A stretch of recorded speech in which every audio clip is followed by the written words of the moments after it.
Hi, I'm Cruz, owner of the Body Department in Garwood, New Jersey. This is my video submission in the selfie category for the Skin Games. My case study will be on hair removal, and today I'm going to discuss the most important part of hair removal: safety, sanitation, and infection control. I am proud to be licensed in a state that takes safety and sanitation so seriously, and honored to be part of an industry that adheres so firmly to its regulations.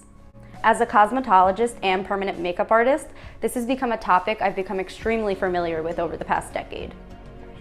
It is our responsibility as professionals to protect ourselves and our clients from a host of harmful, pathogenic bacteria. As much as we adore all of our clients, and no matter how many years we've been treating them, it is pertinent that we imply the standard precaution to each of our treatments and each of our clients. This also means we follow the medical standard for blood and bodily fluid precautions, which means even when you can't see blood or other bodily fluids, we are still taking every necessary precaution to prevent infection.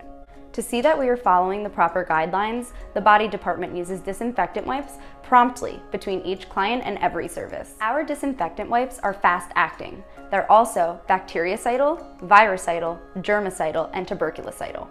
In between every service, we wash our hands, even if we're going to be wearing gloves. Our staff is trained on how to properly remove and dispose of gloves and masks. Disposable bed paper is used for services such as waxing, and all of our equipment and furniture is either non-porous or can be wiped down with a disinfectant wipe. Every workstation contains a sharps container to help prevent accidents. If a tool cannot be disinfected, then it is disposable. Lastly, any area service is being performed on is cleaned with an antibacterial. Today, I will be performing an underarm wax on my model Chelsea. I'm going to show you how I perform my services, sanitize, clean, and use the most effective, professional, and quality products so that my clients can receive the best service. I always make sure that I wash my hands, wear gloves, and that my wax is the correct temperature before beginning my service. I will first cleanse the area that I'm working on with an antiseptic, being sure to remove all oil, sweat, and dirt from the surface. On intimate areas, I normally use powder to absorb any extra moisture.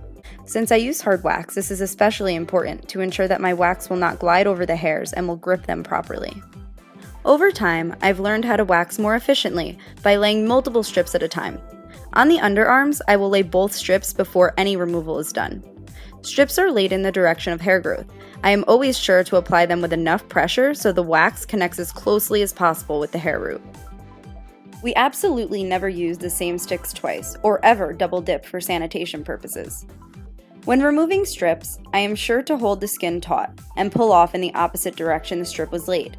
This is key to avoiding broken hairs left behind, which can lead to ingrown hairs. Applying pressure to the area after removing a strip helps improve the client's comfort and relieve some of the pain they can experience with waxing.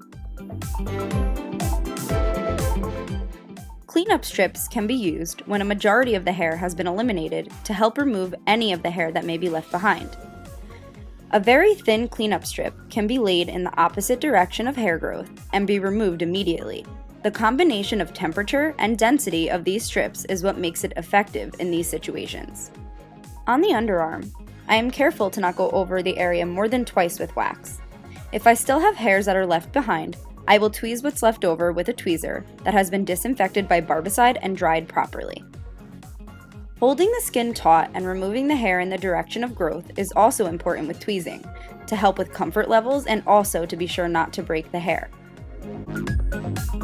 Finally, I will apply an antibacterial to soothe the skin, clean the area, and close the pores to prevent any new bacteria from entering the hair follicle. I carefully dispose of all materials and PPE I've been using during this service. Before any of my clients leave, I am sure they understand proper post-wax care, which consists of a gentle exfoliate and a good antibacterial that they can use leading up to their next service. When my client leaves, the entire room is stripped and disinfected and prepped for my next service. Thank you to all of my peers for keeping our industry standards so high. I hope you enjoyed this walkthrough of how my wax services are performed from start to finish, and I hope you understand how sanitation is equally as important to us at the Body Department as an efficient, comfortable, and thorough wax services.